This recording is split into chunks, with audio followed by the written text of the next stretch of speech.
Let's say about rheumatoid arthritis. It is a chronic systemic autoimmune inflammatory disease predominantly affecting the small joints in the form of symmetrical peripheral erosive polyarthritis. So pathogenesis, we have genetics and genetical factors and environmental factors. Strongest association with smoking causes protein modification like citrullation and carbamylation, which stimulates the dendritic cells, and this in turn stimulates the T cells. This results in macrophage activation and TNF alpha production, which is the key pathogenic cytokine.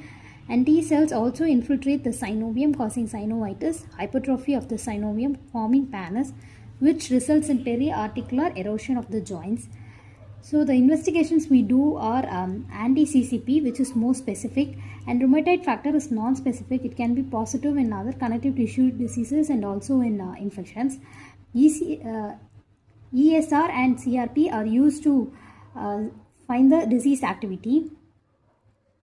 Clinical findings: rheumatoid arthritis causes inflammation of the joints, tendons and bursae, and the patient has typical early morning joint stiffness and pain, which occurs for at least 45 minutes, and with activity it resolves. Most common joint involves of wrist joint, MCP and proximal interphalangeal joints. The patient can develop deformities like zigzag deformity, which is the earliest deformity. Here there is radial deviation of the wrist with ulnar deviation of the metacarpophalangeal joint and extension of the interphalangeal joints. Hitchhiker thumb, Bottineau deformity, Swanwick deformity, Wangen-Jackson deformity, opera glass deformity, pes planus, hammer toes, hallux valgus. Extraarticular findings include rheumatoid nodules, which is painless, prone to hard nodules, which results on treatment, but it indicates a bad prognosis. Episcleritis and scleritis are specifically seen in rheumatoid arthritis. It can also lead to scleromalacia perforans, accelerated atherosclerosis, osteoporosis, pleural effusion with sugar less than 30 gram per deciliter is seen.